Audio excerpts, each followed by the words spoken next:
Zacarias, capítulo 4. Umas considerações, quando você abre o texto, nós estamos falando de uma visão. O profeta, ele está tendo uma visão aberta. Deus está mostrando a ele. Não é um sonho. Ele chega a comparar como, no que ele está vendo, como se fosse um despertar de um sonho. Ou seja, ele está falando, alguém me trouxe uma realidade que se abriu para mim. Ele vai ter visões, o profeta Zacarias, ele vai ter algumas visões, e o capítulo 4, ele traz um tema interessante, a visão, que foi que Zacarias, o profeta, viu.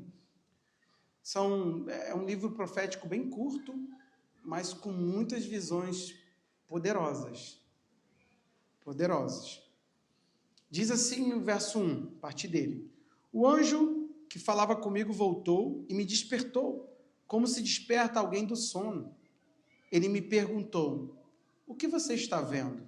Respondi: vejo um candelabro todo de ouro e um vaso de azeite em cima, com as suas 7 lâmpadas e 7 tubos, um para cada uma das lâmpadas que estão em cima do candelabro.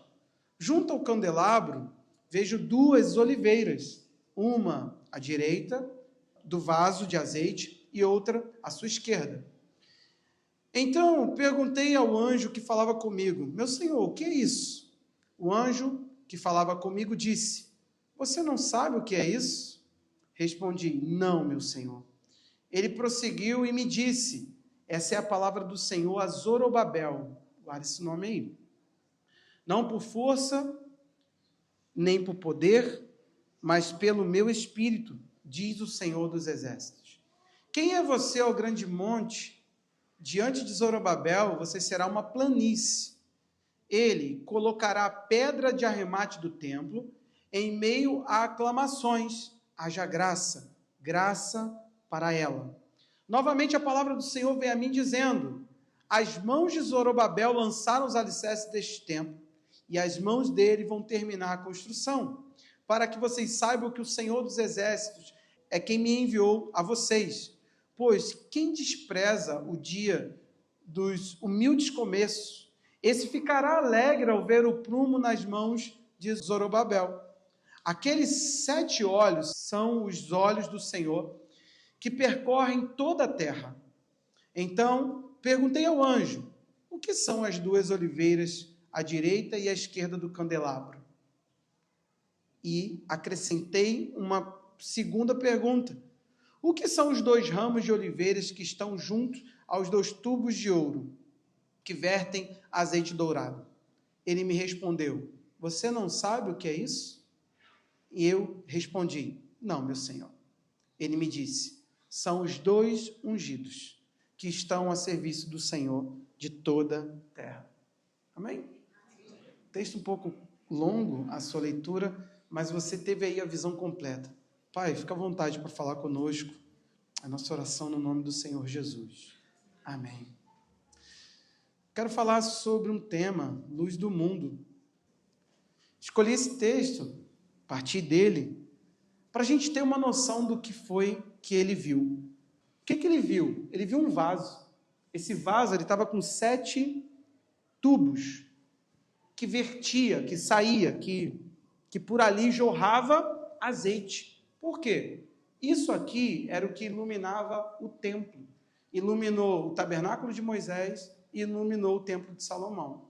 E iluminará o 3º templo do anticristo. Enfim, por que é interessante a gente ter uma visão do que está acontecendo ali? Por conta daquilo que eu quero mostrar a vocês.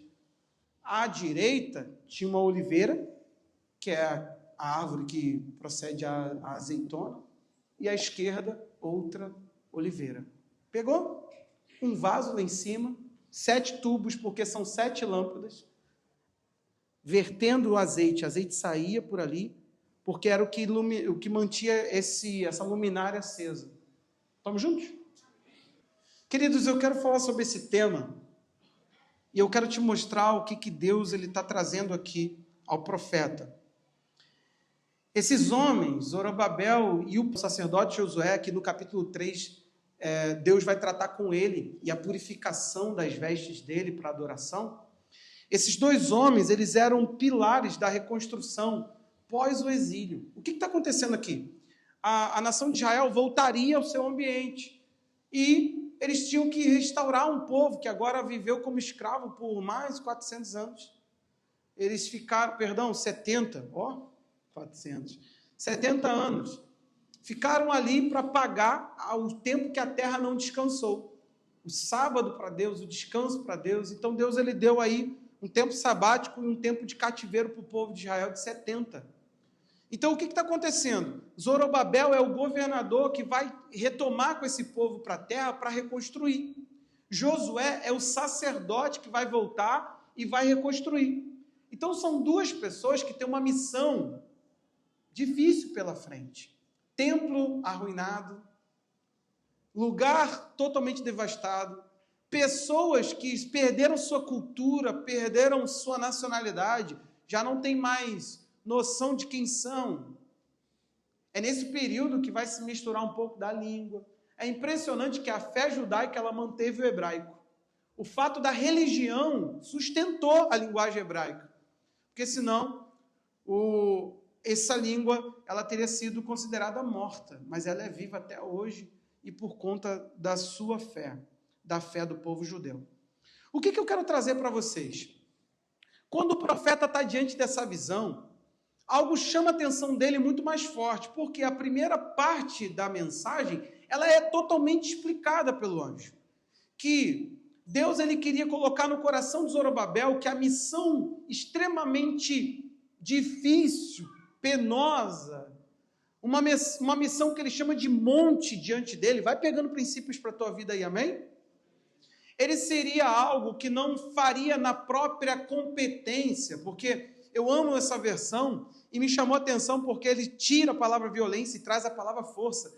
Tantas e tantas vezes esse versículo 6 foi citado por algum de nós, em algum momento você ouviu ele. Não é por força, querido, não é por violência, é pelo Espírito de Deus. Mas Deus estava querendo falar ao profeta para que ele transmitisse ao povo que Deus ele seria a fonte do poder, que iria potencializar aquela missão. Não seria algo do potencial humano. Essa palavra poder aqui é empenho. Não tem a ver com violência mesmo física. Não tem a ver com aquele empenho humano de querer fazer. Quantas e quantas vezes você na sua vida, você não quis mudar algo em você, na sua família ou em alguma situação, seja lá para aquilo que você já tentou se empenhar. Se você tivesse ali, vocacionado por Deus, fluindo através do poder de Deus, algo diferenciado estaria acontecendo. É isso que Deus está querendo falar para Zorobabel. Existe um monte diante de você, mas se ele vai se tornar uma planície, um terreno plano, sem montanha para escalar, essa linguagem era muito fácil de perceber para o povo da época. Porque uma viagem poderia significar extremamente altos e baixos, vales e montanhas o tempo todo. Para Zorobabel, ele entende o seguinte: é árduo, é um monte, mas o poder vai ser tão grande que diante de mim morros vão virar planícies. Você está entendendo o que é possível através do poder de Deus? Coisas que você está jurando que é intransponíveis vão se tornar plano diante de você. Você está aí, meu irmão? Coisas que você fala assim, isso eu duvido acontecer. Se prepara. Se você aprender os princípios desse texto, coisas que são intransponíveis vão virar planície. É isso que Zorobabel está tendo. Ele falou assim, pessoas que ridicularizam pequenos começos vão ver o prumo. Prumo é o início da coisa. Quando a gente começa a prumar uma coisa, a gente está ali vendo, verificando, e falou assim, quando eles verem isso, eles vão se alegrar. Até pessoas que não acreditam no poder de algo pequeno iniciado, vão se alegrar quando vê isso acontecendo através de Zorobabel. Deus está colocando fé no coração desse homem. Deus está colocando no coração desse homem certeza de que a obra que Deus tinha que fazer através dele, ela seria possível, totalmente possível, por causa daquele que estaria sendo o combustível da obra, que é o próprio Espírito de Deus. Agora, pega uma coisa comigo aqui. Por que nós fomos a visão? Por que eu mostrei aquela imagem para vocês? Vocês sabem muito bem. Detesto a ideia de ficar demonstrando conhecimento, como se a gente estivesse aqui numa aula. Hoje eu estou rouco, então eu estou segurando a voz aqui para tentar falar o mais confortável possível. Mas isso aqui não é uma aula. Só que preste atenção. Para que aquela menorá se mantivesse acesa, ela precisaria de um alimento de óleo. Como que funcionava no templo? Todo dia pela manhã o sacerdote entrava no santo lugar e alimentava. Pegava a chama acesa e acendia as demais. Não se podia apagar aquela luz completamente. Era-se feito um renovo constante e essa luz não podia se apagar. Era uma ideia de que aquele lugar era um lugar constante de adoração a Deus. Então o fogo do altar não apagava, era aceso todas as manhãs, mas a menorá também, que é o candelabro. Amém? Quando eu falar aqui, vocês não confundem. É a mesma coisa. Nós estamos falando que havia um sistema humano de alimento constante daquilo ali. Todo dia de manhã, alimenta com azeite, pega a chama acesa, acende as demais, e aí nós temos um ambiente que clareia o dia inteiro, a noite toda. Na manhã seguinte, a mesma coisa. Mas na visão, é interessante que nós não vemos aqui uma questão humana. Deus, ele coloca o seguinte, há uma participação do homem, é isso que eu quero mostrar para vocês, para a gente poder fluir. Há uma participação do homem, mas há uma providência totalmente divina. Por quê? Nós temos duas oliveiras, dois homens. Deus fala que a partir daqueles homens, que a oliveira dá a azeitona, que prensada fornece o azeite. Ele está falando o seguinte, falem para eles, para os meus dois ungidos, que através daquilo que eu estou fazendo na vida deles, eles fornecerão luz. É como se Deus estivesse fazendo aqui uma central elétrica que não teria fim de luz. Ele está dizendo o seguinte, através deles, dos meus dois ungidos, eu verterei azeite, eles manterão esse vaso cheio de azeite, esse vaso vai jorrar constantemente. Constantemente a lâmpada ficará acesa. Querido, perceba todo o enredo aqui, toda a questão, para tentar mostrar que a luz não podia apagar, que a luz tinha que ficar acesa. Eu quero convidar você a olhar comigo Apocalipse, capítulo 2, para a gente entrar aqui propriamente na questão. 2, verso 1. Ao anjo da igreja em Éfeso. O que está acontecendo aqui? Jesus, ele aparece para João, no Apocalipse, com várias e várias características. Cabelos brancos, sua boca tinha uma espada, e tudo que foi visto na visão, ele fala, aquele que, por exemplo, tem um cabelo branco, diz a igreja X e Y. A Éfeso, olha o que ele falou, ao anjo da igreja, escreva, essas coisas diz aquele que conserva na mão as 7 estrelas. O que João viu? Um homem que andava entre candelabros com 7 estrelas na mão. As 7 estrelas são os 7 pastores das 7 igrejas que ele vai escrever. E as 7 candelabros são as 7 igrejas do Apocalipse. Você já ouviu esse termo? Quem já? O que acontece? Ele fica andando entre o candelabro. Ele fica assim, ó. Os 7 candelabros estão aqui e Jesus está com 7 estrelas na mão e andando assim, ó. E que anda no meio dos 7 candelabros de ouro. O que ele diz a essa igreja? Por que ele aparece para ela falando isso? Sempre ele traz alguma lição. Vamos ver. Conheça as obras que você realiza, tanto o seu esforço como a sua perseverança. Sei que você não pode suportar os maus e que pôs à prova aqueles que se declaram apóstolos e não são. E descobriu que são mentirosos. Você tem perseverança, suportou provas por causa do meu nome, sem esmorecer. Tenho, porém, contra você o seguinte, você abandonou seu primeiro amor. Lembra? Olha o texto aí. Lembre-se, pois, de onde você caiu. Olha agora, meu irmão, por favor, preste atenção nisso aqui. Arrependa-se e volte à prática das primeiras obras. Se você não se arrepender, o que vai acontecer? Virei até você e tirarei o seu candelabro do lugar dele. Deus está falando, você é o meu candelabro, Éfeso. Você é o meu candelabro, Figueira. Mas se não houver uma volta e um resgate ao primeiro amor, eu vou apagar a sua luz. Eu vou tirar você do seu propósito. Você não mais iluminará nada. Eu pus vocês aí para serem luzeiros, para serem lâmpada, para serem a minha lâmpada. Mas se vocês não mantiverem o primeiro amor, a primeira devoção, eu irei apagar você. Você tem noção, querido? Que aquilo que você não sustenta, o próprio Deus termina. Você entendeu? Ele está falando, se você não fizer a tua parte, eu te apagarei. O que nós queremos mostrar a você hoje? Nós precisamos entender a relação que existe com a luz e a igreja. Jesus, em João 8,12, é chamado de a luz do mundo. Ele está falando que aquele que confia em Jesus não anda em trevas. Presta atenção aqui. Você traz clareza para os ambientes onde você chega? O que é isso? Eu estou falando se sua vida aponta a verdade do Evangelho de forma clara e objetiva.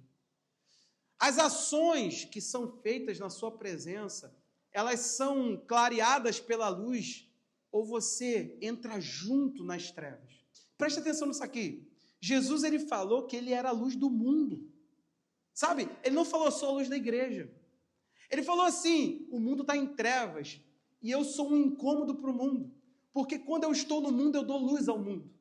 Você tem noção o que é a claridade mostrando o que o mundo é? Você tem noção que o fato de sermos luzes, isso incomoda, porque muda a percepção dos fatos. Quando você vem com um engano e alguém fala assim, não foi bem assim. E a pessoa simplesmente arruma a coisa e fica exposto que você estava no engano, você pensa assim, não tem outra opção. Fala assim, eu tenho que ceder. É exatamente para isso que a igreja está no mundo. Para pegar a vida e promover luz sobre a vida. E a luz sobre a vida, ela vai começando a arrumar as coisas no seu devido lugar. A luz vai expondo essa bagunça, essa desordem, o que deveria estar aonde deveria estar. O que acontece? Por que iniciamos falando desses dois homens ungidos de Deus? Para que a gente não entenda que nós somos capazes por nós mesmos de produzir luz ao mundo. Para que você entenda que a sua suficiência vem do Espírito. Por isso nós precisamos do Espírito Santo. Você está querendo uma mudança na tua casa, no teu casamento, em qualquer tipo de estrutura na tua vida? Deixa eu te falar uma coisa, ao invés de você tentar levantar ali, acender luzes por conta própria, eu vou chegar em casa, vou falar que está tudo errado. Meu irmão, procura o Espírito Santo. Procura o Espírito Santo, porque não é por força e por violência. Você não produz o azeite que ilumina. Você é um luzeiro, mas você tem que entender que tem muitas outras coisas antes. Deus, ele quer te dar esse sistema de luz constante, de luz que não se apaga, porque Éfeso apagou. E ele está falando o seguinte, se vocês não mudarem a rota em arrependimento, eu terminarei de tirar vocês desse lugar. Porque não tem nada pior. Teve uma vez que no início do mandato do prefeito, Rogério Lisboa, eu mandei um e-mail para a nossa prefeitura. Botei assim, no lugar tal, entre os números tal e tal, nós temos um poste apagado e tem tido diversos furtos e papapá. Botei assim, vou aguardar a resposta de vocês, afinal, tem jeito de fazer bem feito. Tá aquele aspa. Cara, eu não esperava que a prefeitura fosse me responder. Não só me responderam, como foram lá e colocaram luz. Mas era interessante que eu morava ali, no Caminho da Grama, Estrada da Grama, tem uns 300 nomes aquilo ali. Então não sei não, é um nome de hoje. É aquela rua ali do Brizolão. E é interessante que o fato de ter escuridão trouxe para ali o assalto facilitado. Você só escutava assim, meu Deus, fui roubado. Acendeu a luz. E tudo voltou à normalidade. Não sei se você entende. Às vezes você passa pelo mesmo ambiente. Quando tu passa na luz, não dá uma calmaria? Por que a luz traz uma sensação de segurança? Porque nós estamos vendo com clareza. Sim ou não, gente? Então preste atenção. O Senhor Jesus, ele virou e falou assim, fui chamado para ser luz ao mundo. Jesus, ele não está falando que ele era a luz da igreja, não é uma religião. Ele falou assim, eu vou revelar ao mundo as coisas. eu vou trazer claridade ao mundo. Gente, já pensou nisso? Ele não está dizendo que com isso todos se converteriam. Ele está dizendo que ele exporia tudo que no mundo há. Que a exposição que a luz causaria ao mundo esse impacto. Nós temos visto que o Evangelho não é essa mensagem fajuta. Quem tem vindo quinta-feira está percebendo que o Espírito Santo está sobre toda a terra, sobre toda a humanidade. O Espírito Santo está movendo no mundo e o Espírito Santo está movendo em nós. Nós vimos por 2 quintas-feiras como que o Espírito Santo move no mundo. Como? Convencendo o mundo. O que é isso? Dando certeza ao mundo de que eles estão no pecado, na justiça e no juízo. Trazendo clareza de que eles não estão limpos do pecado porque não estão crendo em Jesus. Trazendo clareza, o Espírito Santo está trazendo clareza, que eles terão que cumprir a justiça de Deus. E se eles não dão conta, eles deveriam entrar no Espírito para dar conta, eles terão que pagar por isso, ou seja, juízo. Não somos nós, a igreja, que inventamos a condenação eterna. Nós apenas anunciamos, o mundo precisa entender. E quando Jesus estava no mundo, ele trazia essa consciência clara, por isso que ele falou, vai ter que convencer eles da justiça, porque eu não vou estar mais aqui. Aí ele falou, o Espírito Santo estará atuando no mundo assim. Então, meu irmão, preste atenção, sobre aquele coração duro, sobre aquele coração que você está tentando levar a Cristo, você acha que é na tua força, aí ó, eu estou tentando te mostrar que já tem uma ação do Espírito Santo sobre a vida daquela pessoa. Você acha que o Espírito Santo é crente, meu irmão, que ele só fica dentro de templo, de igreja? Ele está sobre todo mundo. Você está vendo que a tua fé está pouco enriquecida porque você está faltando quinta? A palavra de Deus vai dizer em 1 João 1,5 que Deus é luz, nele não há trevas nenhuma. Nós precisamos entender isso.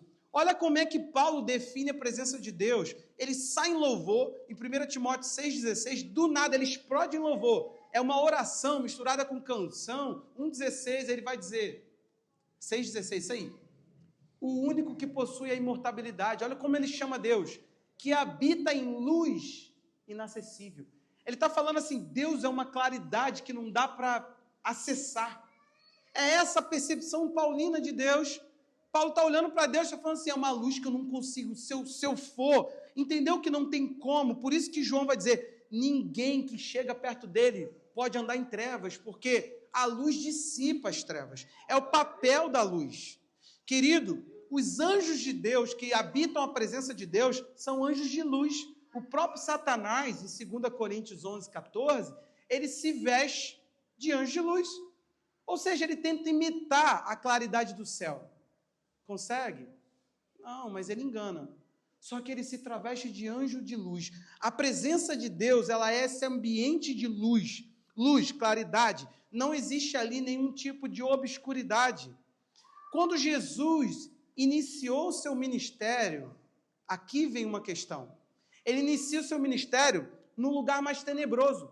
Ele escolhe o lugar pior. Ele fala assim, eu quero começar pelo ambiente mais impróprio para ali falar. Eu quero falar para pessoas com a maior grau de complexidade de entendimento.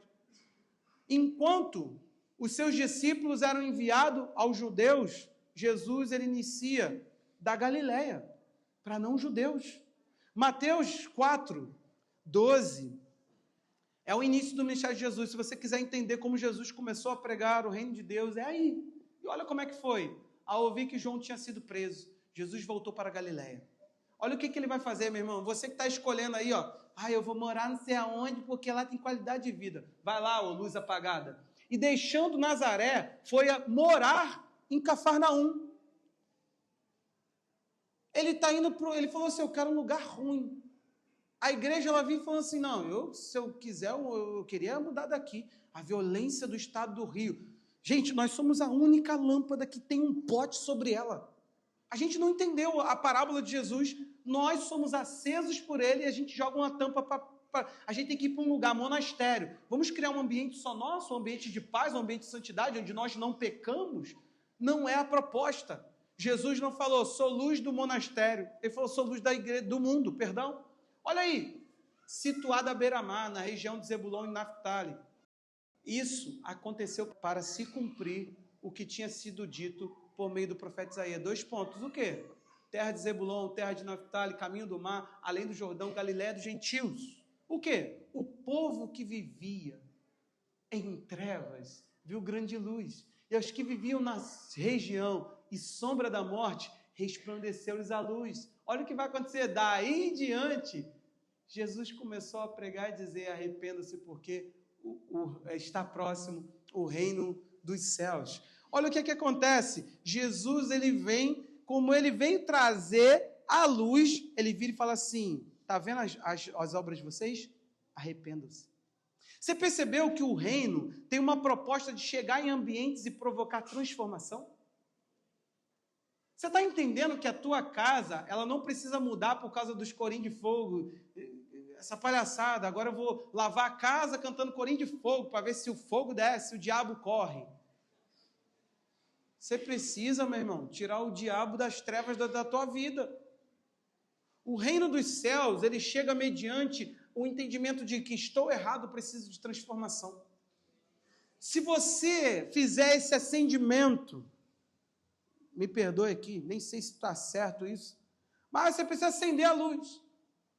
E sabe o que a gente faz? A gente gosta de acender a luz onde a luz está acesa. Por exemplo, pastor, eu tenho um amigo meu, sabe? Ele é um pregador, tem um testemunho, não sei o quê. Leva ele num pequeno grupo. Não, pastor, aquele prega pelas igrejas, ele é itinerante. Vai itinerar para outro canto. Itinerar em quê, meu irmão? Nós estamos criando uma visão errada. A igreja está no mundo para trazer luz. Aí olha como é que nós ignoramos. Jesus, ele pegou e falou assim, peraí, ele viveu em Nazaré. A vida inteira de Jesus foi em Nazaré. Dos 2 anos ali, um pouquinho mais do que 2 anos, ele ficou em Egito. De repente, o pai ouve, lembra? Morreu, quem perseguia o menino, vou voltar. Eles não voltam, eles voltam e ficam em Nazaré para que ele se cumprisse, que ele seria chamado Nazareno. Ele cresce até os seus 30 anos em Nazaré. Viveu a vida dele inteira ali. Quando ele vai cumprir o propósito, ele olha dentro do propósito dele e fala assim, disseram, não era só endereço, não era só, meu sonho é morar no jardim tropical, meu sonho é morar não sei aonde. Vai catar coquinho, meu irmão? O teu sonho é iluminar ambientes escuros. Esse que tem que ser o seu sonho. Você tem que sonhar, trazer claridade para o ambiente onde você está. Você tem que sonhar que a sua vida ali seja uma luz. Ele falou, o povo estava lá, vivia. O povo estava lá. Era o ambiente deles, a vivência deles era entender a escuridão. Jesus entra nesse ambiente confuso para gritar assim, vocês precisam de mudança. Cara, como que isso não gera conflito? Por isso que igreja não deveria ter conflito, sabe? Nossos conflitos não deveriam ser tão pequenos quanto são. Nosso conflito deveria ser com pessoas, porque a gente falou com as pessoas que o reino dos céus está chegando e ela precisa de mudança. Ela tem que ter uma busca por mudar, porque todos nós teremos que responder por nossos pecados, teremos que responder por aquilo que não praticamos e seremos sentenciados em juízo eterno. Teve uma vez que um não crente perguntou a uma outra pessoa diante de mim assim, o juízo vai ser eterno, assim, para sempre? Aí a pessoa olhou e falou assim, o que você acha, Jéssica? Eu falei assim, não, responde aí. Foi feita a pergunta. Aí o cara pegou, não, porque eu já pensei, pegou lá uns textos que tem as suas manobras. Eu falei assim, eu acredito que juízo eterno é o nome da doutrina. Então, juízo eterno. A sentença vamos lá, nós não fomos chamados só para buscar o reino, é buscar o reino e sua. Então vamos lá, meu irmão, presta atenção. Quinta-feira agora, estou tendo que dar aula de quinta. Se você é um cristão que ainda não se convenceu dos seus pecados, você não é um cristão. Você precisa ter sentido os seus pecados. Você precisa saber. Eu tenho falado uma coisa para a gente esclarecer aqui.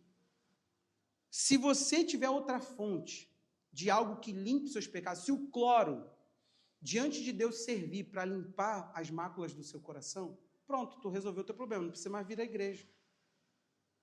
Do contrário, quando todos nós batermos de frente com Deus, algo terá que nos absolver da culpa. A única coisa que Deus aceita é o sangue de Jesus. É isso que nós devemos contar às pessoas. A igreja, meu irmão, ela está bitolando as pessoas, ela está fazendo as pessoas igrejeiras. Nós precisamos fazer cidadãos do reino. Nós não fomos chamados para pregar a igreja.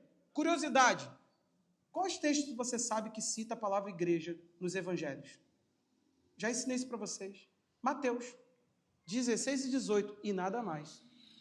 Nada além disso. E nada mais. 16 e 18 e acabou.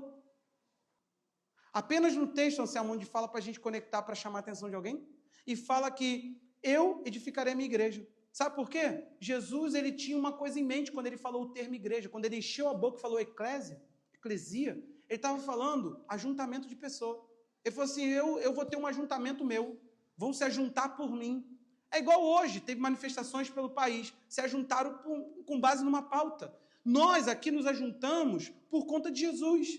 Era só isso que Jesus estava na cabeça. Ele não estava na cabeça CNPJ, galpão, não estava. Ele estava pensando assim, eu vou ajuntar um povo que vai fazer luz. Aí você sabe o que acontece com a igreja, Jesus? Ela está muito abafada, muito. Ela não pode pregar, arrependam-se, porque ela vive a vida do meio, onde ela está. Ela não pode falar, não pode gritar. Vocês precisam de mudança, porque ela é mais um de tudo aquilo que está por aí. A igreja, ela não pode jogar luz em algumas trevas, porque ela estará se expondo. Você entendeu a questão? Nós temos que ter o potencial pelo Espírito. Aí quando a gente olha isso, a gente pensa assim, meu Deus, como é que vai dar conta de um trem desse? Como é que a gente vai dar conta de mudar? Você não entendeu ainda que não é por força, não é por violência? Tem um Espírito fazendo com que nós venhamos a verter óleo para que a luz continue acesa. Você ainda não entendeu isso? É no Espírito. Meu irmão, você não precisa fazer violência nenhuma, você só precisa render aquele que faz a central elétrica ficar constante. Eu não sei se você entendeu isso. É um lugar, meu irmão, é um gerador do céu que nunca para a luz nunca para de jorrar. O que a gente faz? A gente entra num sistema de vida em não arrependimento. É isso que Éfeso fez. Eles começaram a enrijecer novamente, começaram a se perder e já não tinham arrependimento. Eles já não tinham coração amolecido. Eles já não tinham coração amolecido mais. O arrependimento era algo que eles viram. Todos nós temos arrependimento inicial na nossa fé, sim ou não? E à medida que a verdade vai sendo exposta, nós temos que ter pequenos focos de arrependimento. Nós não precisamos mais sermos convencidos do nosso pecado, querido. O que você está vivendo agora é santificação. Deus, agora por favor, vamos pegar aqui, a palavra santificação precisa ser bem compreendida, senão a gente joga ela no mar que está todo mundo aí. Santificação, ausência de pecado. Todo mundo pensa só isso. Mas a santificação é uma separação de algo para ser exclusivo. Deus está tentando te fazer ser só dele. Ele é um proprietário com muito ciúme. Ele é um proprietário com muito desejo de posse. Então, quando Jesus ele começou seu ministério, ele foi para o lugar mais sombrio. Vai vir aí, pós-imersão, nós temos que iniciar as nossas casas de paz. Eu quero ver você acender a luz. E tem que ser num lugar tenebroso. Você tem que escolher os piores. Não é aquele não crente que você vai ficar discutindo teologia com ele, não. Deixa ele discutir teologia com o diabo. O diabo vai chegar para ele e falar assim, no Salmo 91, eles vão ficar lá na eternidade, vai dar tempo deles ficarem lá discutindo teologia. O diabo gosta de discutir Bíblia. Nós queremos coisas que clareiem a nossa mente que está em trevas. Você já entendeu, meu irmão? Não sei se você entendeu que todo quadro da pessoa que está sem Jesus é um quadro de trevas. Você não entendeu isso? Por favor. Nós precisamos entender isso claramente. As pessoas que vêm de lá, elas vêm de um quadro em trevas. Efésios 4. Olha como é que ela diz sobre 17. Como é que ela fala? Isso, portanto, digo no Senhor, testifico, não vivam mais como gentios, que vivem na vaidade dos seus próprios pensamentos. Olha agora, tendo entendimento obscurecido, separados da vida que Deus concede, por causa da ignorância que vivem, pela dureza do seu coração. Tendo se tornado insensíveis, eles se entregaram à libertinagem para, de forma desenfreada, cometer todo tipo de impureza. Eu brinco que isso aí é o bonde do pecador sem freio. Não existe freio para quem peca não, meu irmão. Tu tá achando que tu se freia. Tu só vai se piorar. Deixa eu te contar. Se entrega ao pecado para tu ver o teu potencial, da onde tu vai parar.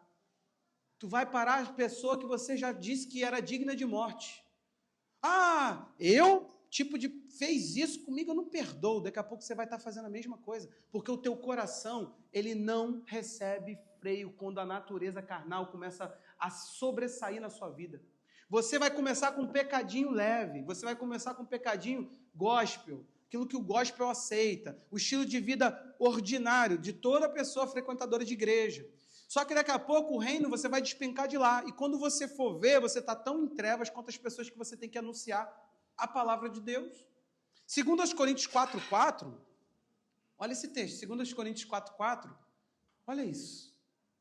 Nos quais o Deus deste mundo cegou o entendimento dos descrentes. Por favor, quando você estiver evangelizando, lembre disso aqui, ó.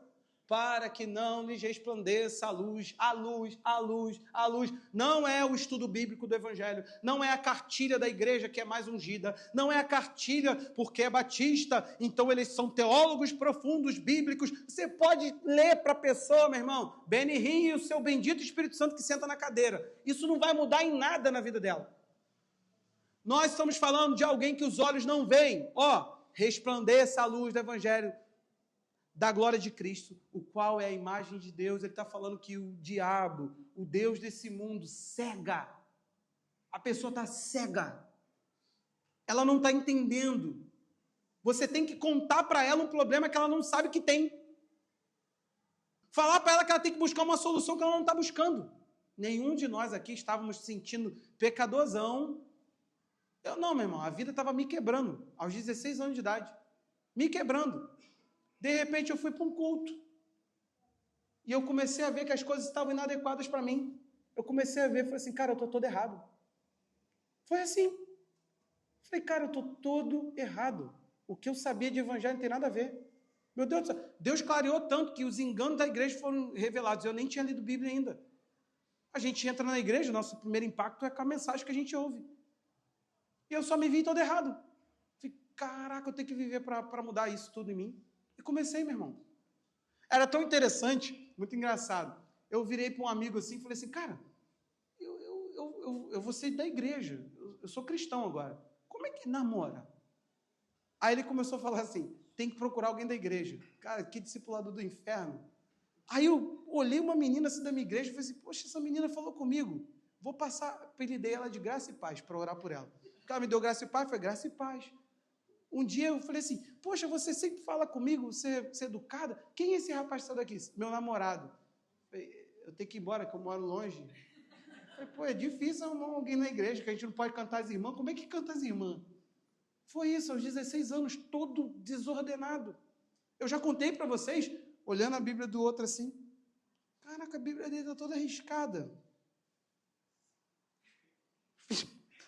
Pastor Luciano Subirá conta a mesma história. Eu fiz, mano. Fui pintando tudo. Mas eu marquei tudo. Marquei tudo que podia marcar. Que quando os meus olhos se abriram, eu falei assim, meu Deus, como é que eu não entendia isso antes? Aí eu estava em vigília. Aí eu estava não sei o quê. Eu queria batismo desesperadamente. A minha igreja, pulei na frente do meu pastor, porque a gente não tinha acesso ao pastor, não. Aí, meu irmão, você tem discipulador? Você tem o número do pastor? Tá. Fácil para você, hein?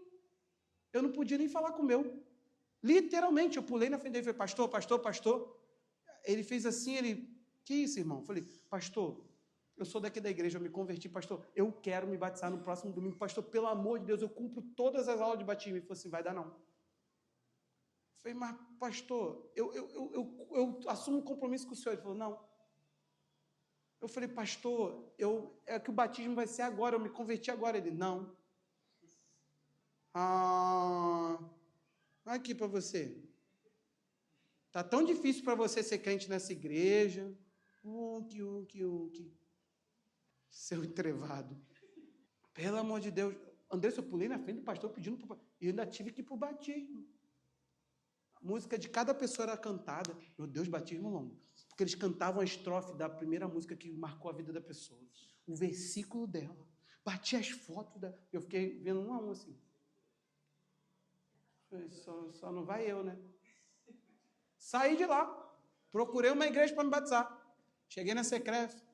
pastor falou comigo assim, batismo era no próximo mês. Eu falei, pastor, eu quero muito me batizar, porque eu tenho um chamado em Deus.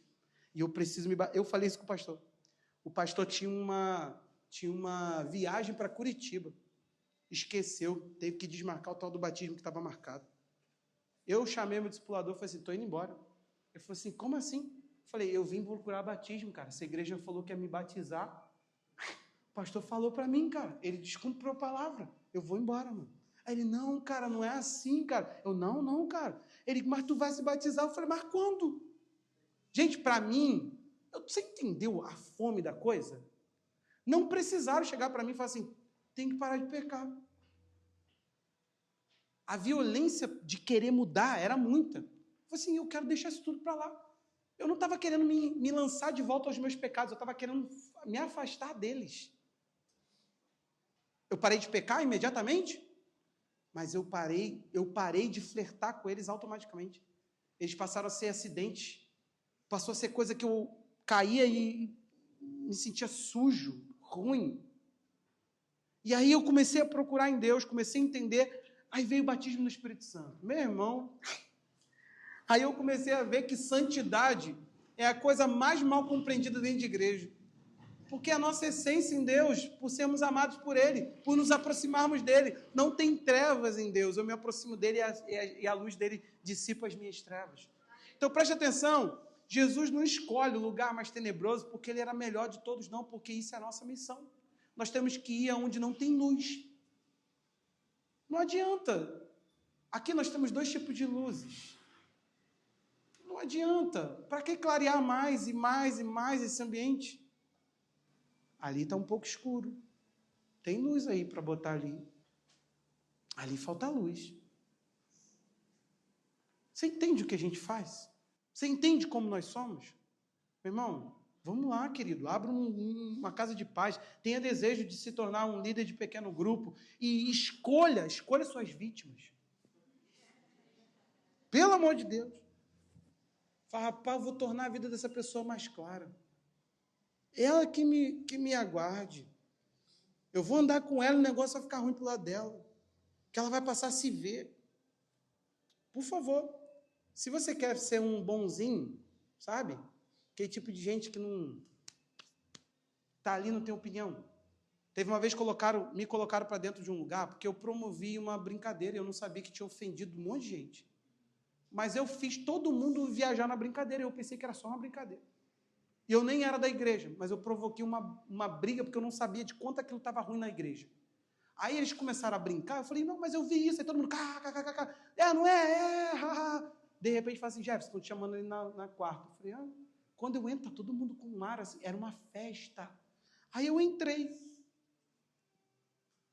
Aí eu fiquei assim, sem entender. Não, porque aqui a gente foi humilhado na brincadeira, os problemas que nós estamos enfrentando. Aí tinha um irmão de frente de mim, assim. Ele foi o que começou. Eu comecei a brincar, ele começou a rir.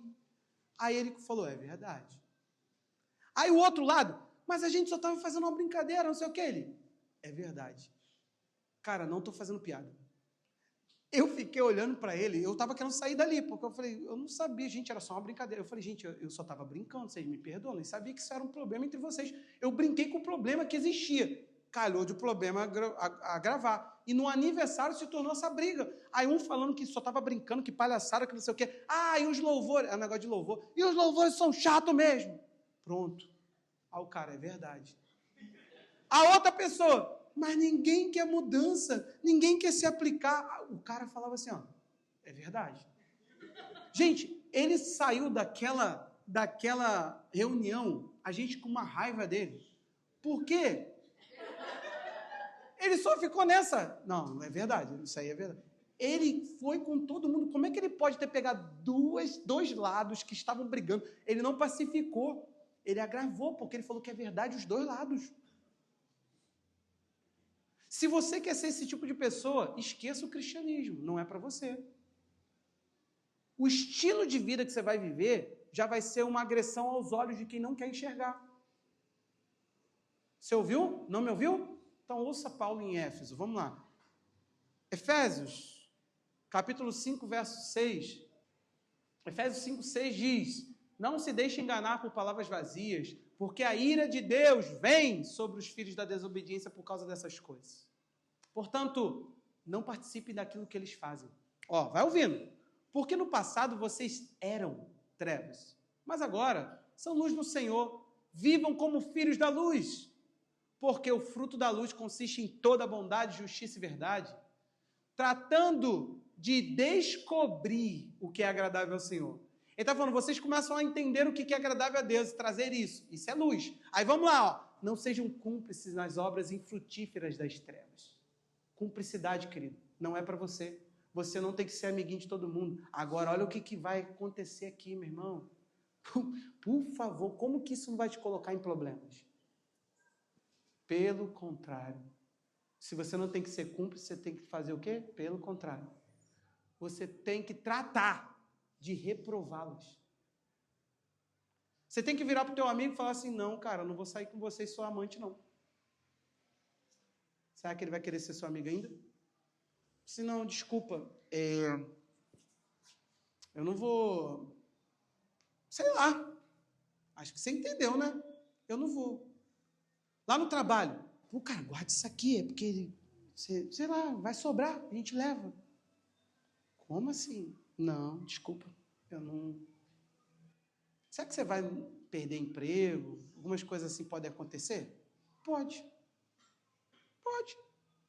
Porque não é para você ficar calado, não. Ele está mandando você reprovar pessoas. Quer dizer assim, isso está errado. Desculpa, mas eu não posso. Será que as claridades que você está ofuscando, se você acendesse, isso não seria agressivo para quem você está tanto querendo comunhão? Não é fácil ser crente, percebeu? É por isso que a igreja é muito mais fácil ficar fazendo aí o quê? Evangelização, falando que você que está sofrendo. Jesus está vendo teu choro, tua lágrima. Jesus está vendo. E Ele quer ser o seu amiguinho. Jesus quer ser o seu amiguinho. Aí Jesus vem assim, pulando. Eu quero ser o seu amiguinho. É isso, o evangelho é esse. Esse é o evangelho que a gente quer. Pegue na mão do amiguinho. Sai agora com Jesus daqui. Olha como é que você vai ser a partir de hoje, feliz e pleno. Aí Jesus fala assim, e quando eu guiar ele pelo vale da sombra da morte, como é que eu faço? Para explicar para ele que eu vou continuar sendo um amiguinho dele. A igreja de Jesus está infantilizando uma fé que não é assim. Nós precisamos nos posicionar. Sabe por quê? Jesus ele não teve muito esse evangelho florido com Éfeso. Ele falou assim, conheço que vocês perseveram, conheço as obras de vocês. Ele está falando assim, vocês são bons, só que deixa eu deixar muito claro para vocês, Éfeso. Eu tiro vocês do lugar de vocês. Eu removo. Gente, tem lugar que é só galpão. E tem um besta pregando o evangelho. Eles já foram apagados há muito tempo. Aí, é por isso que a gente tem que buscar significado, Vitor. Aí o pastor começa a pensar assim, mas santidade eu não vejo. Então eu vou fechar os olhos e vou começar a falar de performance, de melhoria. Você que xinga 10 palavrões, essa semana eu vou te dar uma meta. Você se beliscará e só vai ter que atingir a meta de só falar 8. E olha como é que você vai mudando aos pouquinhos. Tem lugar que é isso. Performance. O evangelho se tornou uma mera performance. Não é um impacto de transformação. É performance. A pessoa performa. Aí se ela consegue jejuar 24 horas, porque talvez ela não é uma pessoa muito chegada à comida, ela é boa. Ela nunca pensa assim, meu Deus, eu tenho que me negar para o jejum. É por isso, querido, que tu tem que ficar essas igrejas esmolando na hora da oferta. Meu irmão, a gente já ouviu. O pastor vai passar fome se você não ofertar. Você andando aí de carro zero, o pastor passando fome. Sério? Eu não estou melhorando, amor? Estou melhorando? Estou não. Não vem com tartaruga não, que a tua vida vai ficar lenta. Estou melhorando, amor? Estou não. Peixe nada rápido. Eu não estou brincando, não. Já vi. Pega aí uma nota aqui, ó. que tem aí? Tartaruga. Tu que fica aí na hora da oferta. Aí tem que, quando não vai nisso, o pastor vira e fala assim, irmão, a gente vai ter que fechar as portas. Os irmãos não vêem a necessidade do ar-condicionado. A gente vai ter que fechar as portas, não vê a necessidade do... Deixa o povo passar calor.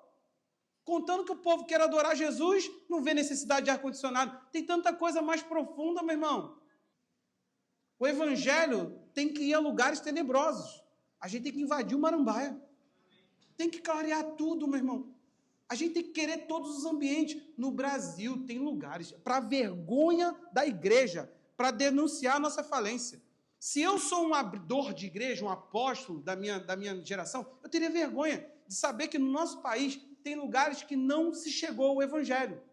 Queridos, a gente não está dando conta nem de abrir pequeno grupo aqui. Eu quero chegar a um nível da gente estar bem forte para a gente começar a enviar missionários. Fala, cara, vai para o Piauí, cara, pelo amor de Deus, a gente vai te manter, cara. Lá fecha igreja por falta de dinheiro. Não, a gente vai te manter, fica lá, meu irmão. Ilumina aquele lugar. Nenhuma criança, se depender da gente, vai ser vendida por prato de comida. É isso que a gente tem que olhar e falar assim, que lugar tenebroso, a gente tem que chegar lá. Mas, meu irmão, a gente fica aqui querendo esmolar que você venha no culto de quinta. Nossos problemas aqui são horríveis. O teu pastor é tão ganancioso que eu quero que você venha no culto de quinta, que nem tem oferta. A gente abre a igreja, gasta luz, gasta tudo, gasta tempo. E a gente não tira oferta. A oferta é só no domingo. Você vê como é que eu sou ganancioso? Cara, a gente tem que ficar o tempo todo falando, meu amado, meu querido, eu vou ter que desenhar que o nosso objetivo é tocar teu coração. Nosso objetivo é que você seja igreja de verdade, que ninguém que está querendo teu dinheiro, teu talento, teu nada. Até porque, se você entende o evangelho, nada disso é seu. É o básico do evangelho. Só que você tem que ficar explicando para quem não está vivendo a experiência. O evangelho, quando você ouve ele, deveria falar assim, agora eu entendi porque eu estou assim. Eu fico confuso porque tem crente ouvindo e falando assim, isso aí não condiz com o que eu vivo. Isso aí está me ofendendo. Está te ofendendo porque você não vivencia. Está te ofendendo porque isso não é a tua realidade. Mas que te ofenda com a Bíblia aberta. Porque se a Bíblia está aberta e eu estou anunciando a você e você está se ofendendo, aí é você e o teu dono. Ou você não tem um ainda? Você não declarou ele como seu Salvador e Senhor, não? Vamos inverter? Não tem declaração de Salvador, é só de Senhor. Ele salva quem se deu a ele.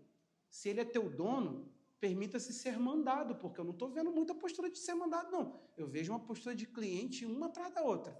De clientes exigentes, hein? Clientes exigentes. Todo movimento você tem que ser friamente calculado. Parece Chapolin colorado. Tudo tem capacidade de ofender. Meu Deus do céu, irmão. Eu não estou te pedindo para dar o trismo, vender teu carro. Eu não estou pedindo nada de você. Eu estou te pedindo para você se render a Cristo, deixar Ele fazer o que Ele quiser da tua vida. Como isso te ofende? Afinal, não é para isso que você diz que deu a sua vida ao Senhor Jesus? Ou Ele não é rei de coisa nenhuma? Ele já deixou claro que o meu reino não é desse mundo. O reino dele choca com o mundo, o reino dele conflita com o mundo, o reino dele conflita com as nossas perspectivas de vida. Se não conflitou, se não está custoso, se não essa dinâmica não está te apertando mais, meu irmão, por favor. A gente tem que começar a querer fazer um rebuliço, o Império das Trevas tem que começar a olhar a gente acendendo tudo. Bum, bum, bum, bum, bum, bum, bum, bum, bum. Começar a falar assim, caraca, aí você vai ver a guerra para a tua vida. Aí você vai ver. Você vai ver o que é igreja de verdade. Aí tu vai ver o que a Bíblia diz, que a nossa luta não é contra a carne. Está falando isso para uma igreja. Não está falando isso para você, não. Não é o teu vizinho que ficou chateado com o teu corinho de fogo na maior altura. É o teu vizinho que começou a falar assim, cara, esse cara acendeu a luz. Esse cara acendeu a luz. Está bagunçando com o esquema. Entendeu? Você tem que começar a fazer isso. Fazer isso dentro da sua casa é uma maravilha, meu irmão. Gente, começa a contar as coisas para os outros. Assim, pô, tu sabe que a condenação é para sempre? Não queria te perder assim, não. Vamos para o céu comigo. E eu já cheguei para a gente e falei assim, cara, como é que eu faço para ter a tua alma, cara? Quero a tua alma. Isso que é isso, cara? Falei, Jesus mandou te ganhar. Começa a ser um doido, cara. Isso, você vai te perder uns amigos, mas tá na hora também. Tem umas pessoas que é chata e tu deixa aí. Tá sem Jesus e chato. Porque tem gente que não tem Jesus e é legal, não é não? Querido, eu não estou mais com paciência para crente chato, crente teórico. Me mostre suas obras. Eu quero saber se você está pregando para o teu filho, se você está pregando para a tua família, se você está pregando para as pessoas, se você está ajudando pessoas a sair da depressão. A gente vai ficar enaltecendo a escuridão. Agora as doenças psicossociais. Vai para lá, seu cientista, com dados do inferno. Eu quero saber o seguinte: você acende a vida com propósito? Você vive uma vida com propósito ou você é apenas um comedor de arroz e feijão que fica vivendo de despertador? Todo dia despertador. Você acende e não vive nada, não ilumina canto algum. É um apagado procurando sentido para a tua vida. Deixa eu te contar uma coisa. O fôlego que é do dono vai parar. Aí, a frase que eu mais escuto de Deus, cara. Eu falo assim: pelo amor de Deus. Isso até me fez eu dar uma reforçada na dieta. Eu falei: Jefferson, isso acaba.